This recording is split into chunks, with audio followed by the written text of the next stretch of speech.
Hello students, welcome to my English class 9। আজ আমি তোমাদের টেক্সট বইয়ের lesson 6 mild the mist upon the hill এই পোয়েমের অ্যাক্টিভিটিগুলো নিয়ে আলোচনা করব। এর আগের ভিডিওতে আমরা এই পোয়েমটা নিয়ে আলোচনা করেছি, তার বাংলা মানে এবং ব্যাখ্যা আমরা আলোচনা করেছি। চলো আজ আমরা এর এক্সারসাইজগুলো নিয়ে আলোচনা করি। প্রথমে এক্সারসাইজ 1 বলা হয়েছে tick the correct answer from the given alternatives, অর্থাৎ এখানে 4টে করে অল্টারনেটিভ দেওয়া আছে। এই 4টের মধ্যে যে উত্তরটা সঠিক হবে সেখানে দাগ দিতে হবে। দেখো এক একটা। The mist was upon the mist মানে কি? কুয়াশা। কুয়াশাটা ওয়াজ ছিল, আপন দ্য কিসের ওপর কুয়াশা ছিল? গ্রাস মানে ঘাস, রুফ মানে ছাদ, হিল পাহাড়, না লিফ মানে নাকি পাতা। তো কুয়াশাটা কোথায় ছিল? হিল পাহাড়ের ওপর, তাহলে সি হয়ে যাবে রাইট আনসার। দ্বিতীয়টা, the sorrow of the day is described as. The sorrow of the day অর্থাৎ দিনের দুঃখ ইজ ডিসক্রাইবড অ্যাজ, এখানে সেই দুঃখটা কিভাবে বর্ণনা করা হয়েছে? সাইলেন্ট মানে নিঃশব্দ, টেরিবল ভয়ঙ্কর, ওভারওয়েলমিং প্রচণ্ড পরিমাণে, লিটল মানে অল্প। তাহলে দিনের যে দুঃখ সেটাকে কিভাবে বর্ণনা করা হয়েছে? সাইলেন্ট মানে নিঃশব্দ। এখানেই বলা হয়েছে কবিতার মধ্যে the day has wept its fill spent its store silent sorrow. তাহলে সরোটা কেমন? সাইলেন্ট, তাই তো? তাই এখানে অপশান এ সাইলেন্ট হয়ে যাবে রাইট আনসার। তিনেরটা, the hall door mention in the poem is.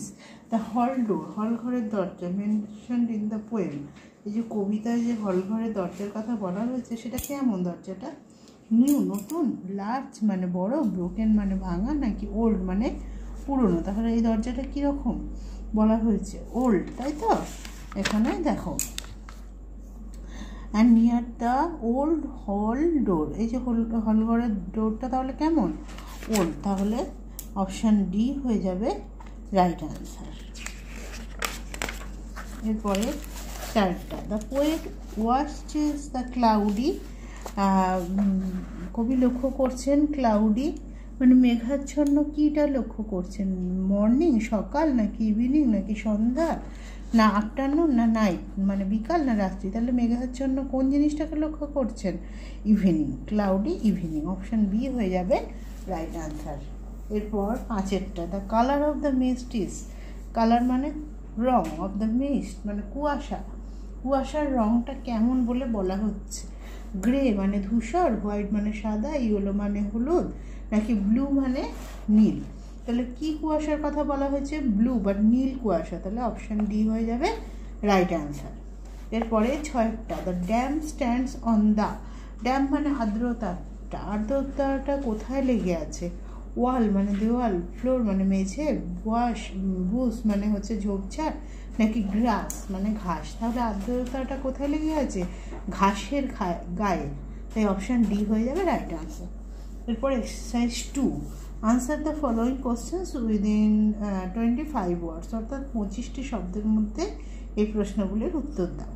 এক একটা, where does the poet see herself when she thinks of her childhood, অর্থাৎ মানেটা কি? হোয়ার মানে কোথায়, does the poet see herself মানে কবি নিজেকে কোথায় দেখছেন, হোয়েন যখন, she thinks of her childhood যখন তিনি তার ছেলেবেলার কথা মনে করছেন বা সেই ছেলেবেলার কথা ভাবছেন তখন তিনি কোথায় নিজেকে দেখতে পাচ্ছেন। The poet sees herself under the sheltering roof of her father and near the old hall door when she thinks of her childhood, অর্থাৎ কবি নিজেকে দেখতে পাচ্ছেন তার বাবার আশ্রয়ের ছাদের তলায়। আর নিয়ার মানে কাছে, দ্য ওল্ড হল ডোর ওল্ড পুরনো হল ঘরের দরজার কাছে।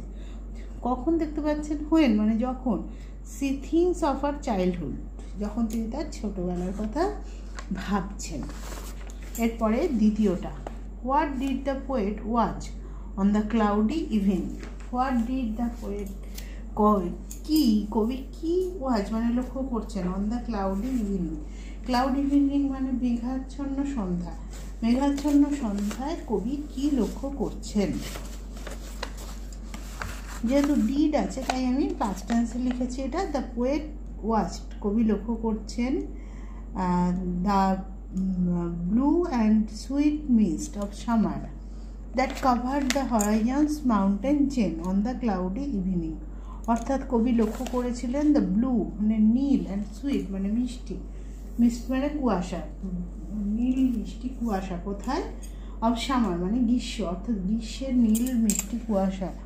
দ্যাট কভার্ড যেটা ঢেকে রেখেছিল দ্য হরাইজনস মাউন্টেন মানে দিগন্ত রেখার পর্বত শৃঙ্গ, মাউন্টেন চেন মানে পাহাড়ি যে শৃঙ্খল মানে একটার পর একটা পাহাড়, সেই পুরোটাকেই তো ঢেকে রেখেছে, তাই এটাকে বলা হচ্ছে মাউন্টেন চেন।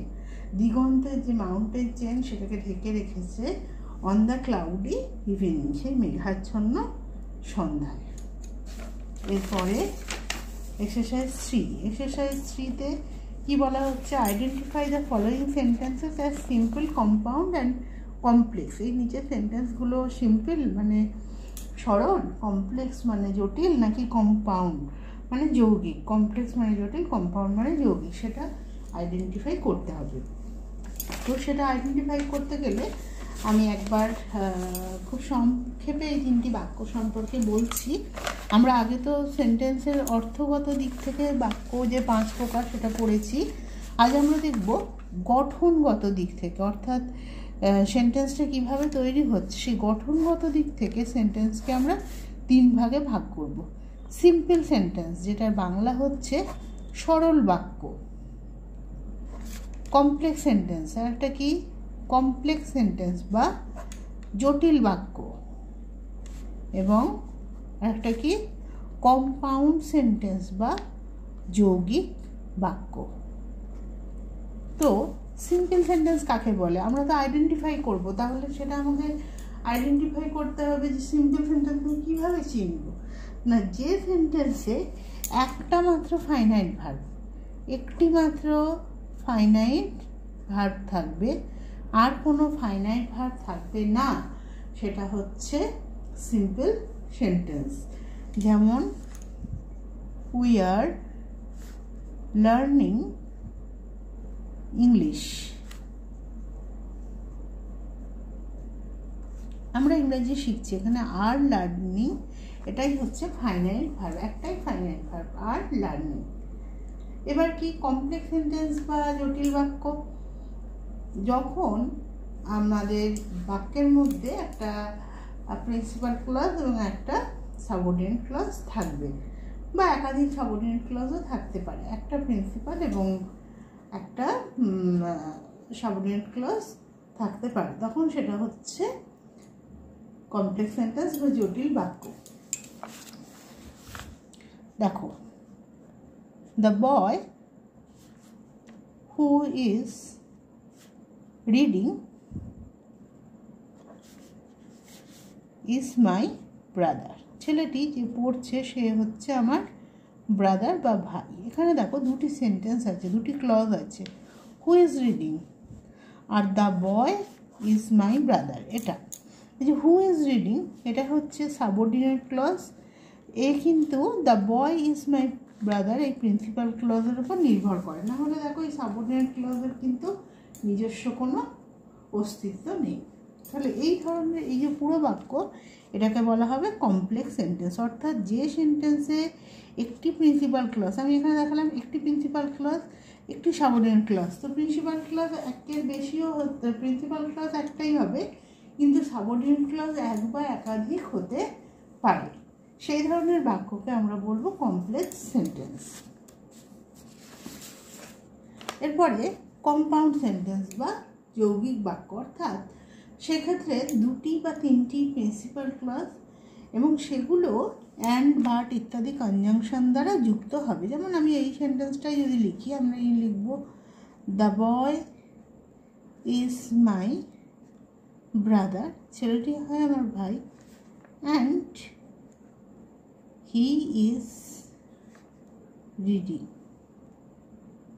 অর্থাৎ সে পড়ছে এবং সে পড়ছে। তাহলে the boy is my brother এটা একটা principal clause, and he is reading সে পড়ছে এটাও একটা প্রিন্সিপাল ক্লজ, এবং এই অ্যান্ড কনজাংশন দ্বারা 2টো প্রিন্সিপাল ক্লজ যুক্ত হয়েছে, সেটাকে আমরা বলবো কম্পাউন্ড সেন্টেন্স বা জটিল বাক্য, যৌগিক বাক্য। তাহলে বোঝা গেল সেন্টেন্স কয় প্রকার এবং কি কি।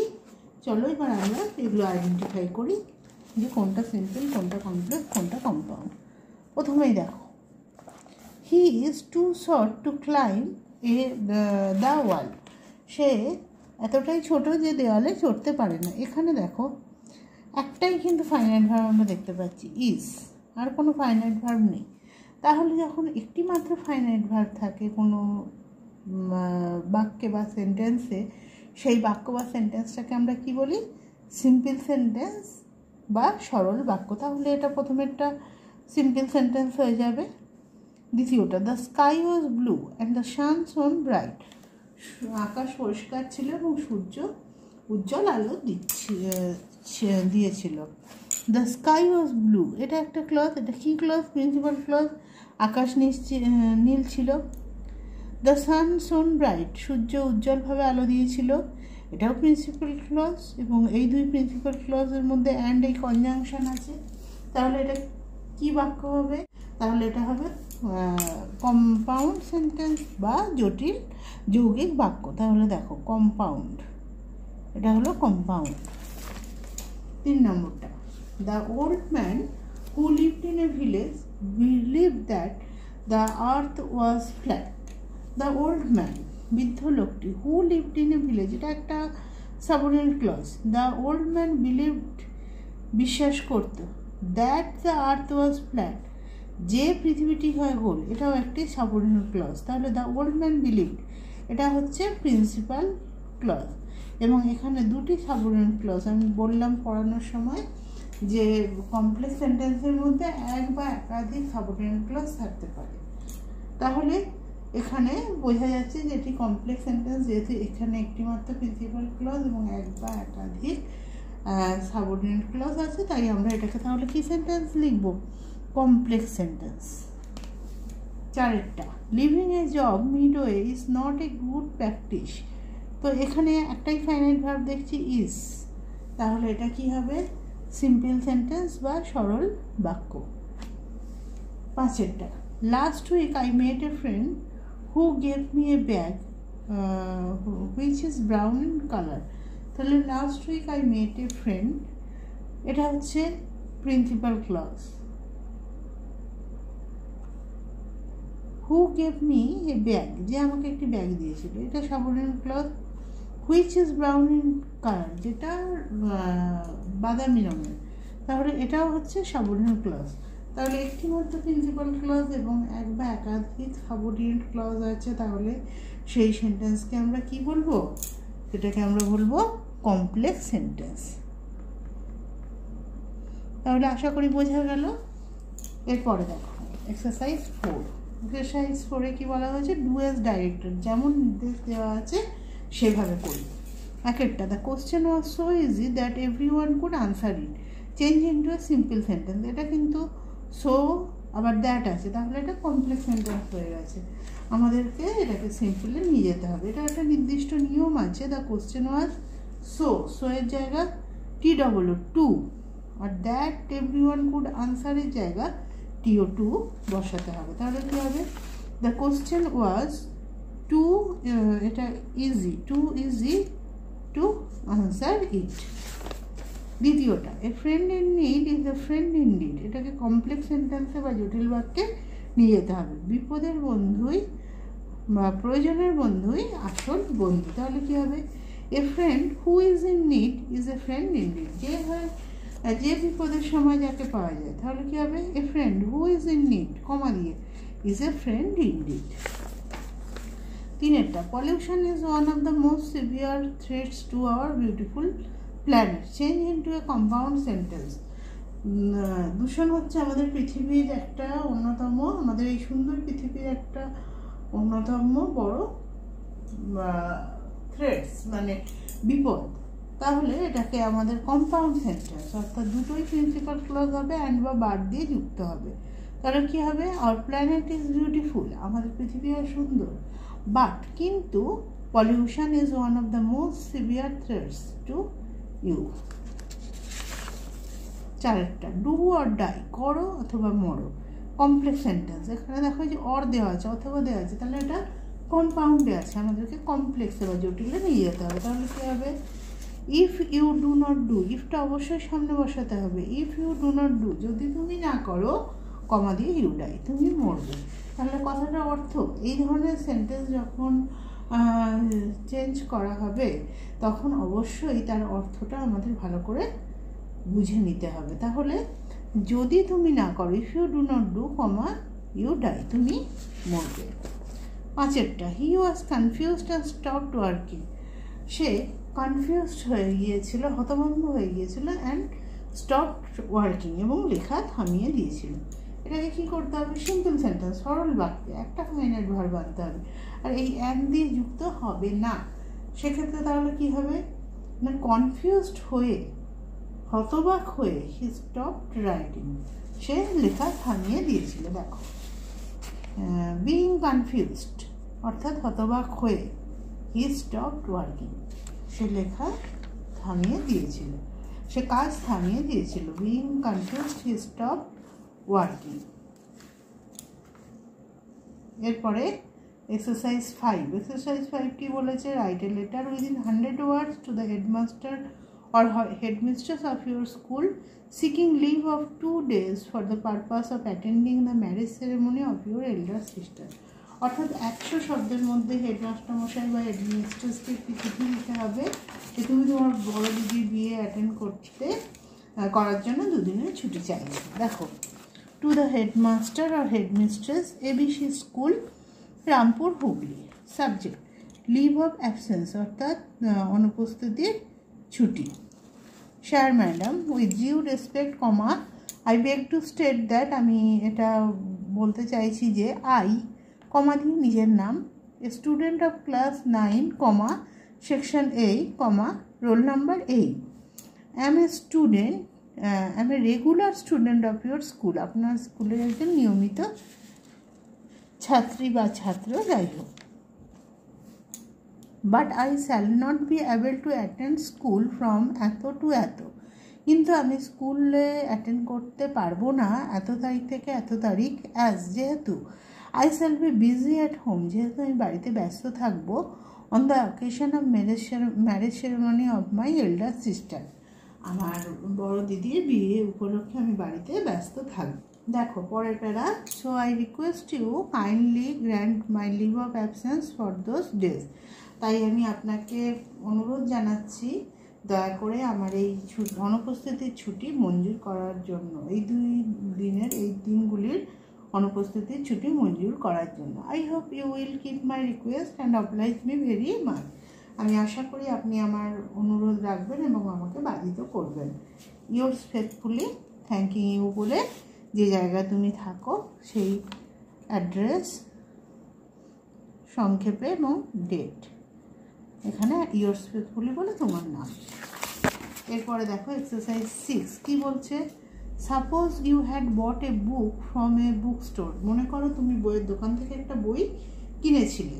By mistake you left it there instead of bringing it back with you, ভুল করে তুমি সেটা সেখানেই রেখে এসছো তোমার সাথে না এনে। Providing details of the book and it's other, এই বই এবং তার লেখক সম্পর্কে লিখে write a letter within 100 words to the owner of the store to find the book and keep it until you come to collect it। এবার 100 শব্দের মধ্যে একটি চিঠি লেখো বইয়ের দোকানের মালিককে যে বইটি সংগ্রহ করে নিজের কাছে রেখে দিতে যতদিন না তুমি এটি আনতে আসো। দেখো, টু ব্যানার্জি প্রকাশনী প্রাইভেট লিমিটেড, তোমরা তোমাদের ইচ্ছা মতো প্রকাশনীর নাম দিতে পারো। একটা ঠিকানা দিয়েছি আমি 12/A MG road, Kolkata 1।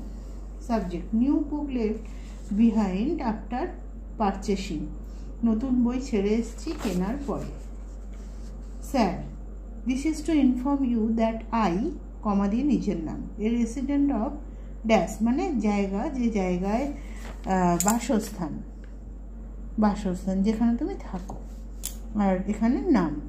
Bot a বুক, কিনেছিলাম একটা বই, ফ্রম ইউর বুক স্টোর, আপনার বইয়ের দোকান থেকে, ইয়েস্টারডে মানে গতকাল আমি একটা আপনার বইয়ের দোকান থেকে একটা বই কিনেছিলাম।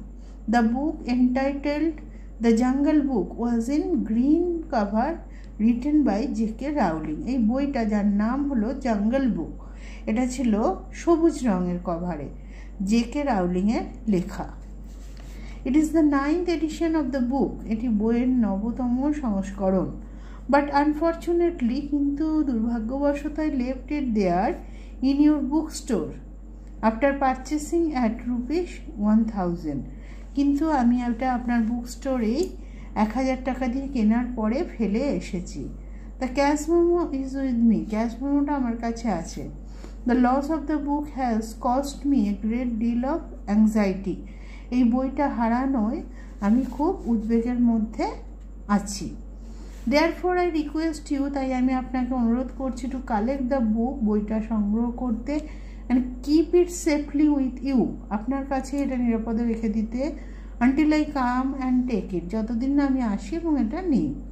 I hope you will keep my request, আমি আশা করি আপনি আমার অনুরোধ রাখবেন, and oblige me very much, এবং আমাকে চিরবাধিত করবেন। ইয়োর্স ফেথফুলি, থ্যাঙ্কিং ইউ, বলে এখানে অ্যাড্রেস আর ডেট। তাহলে আজ আমরা এ পর্যন্ত আলোচনা করলাম, আশা করি ভিডিওটা তোমাদের কাজে লাগবে।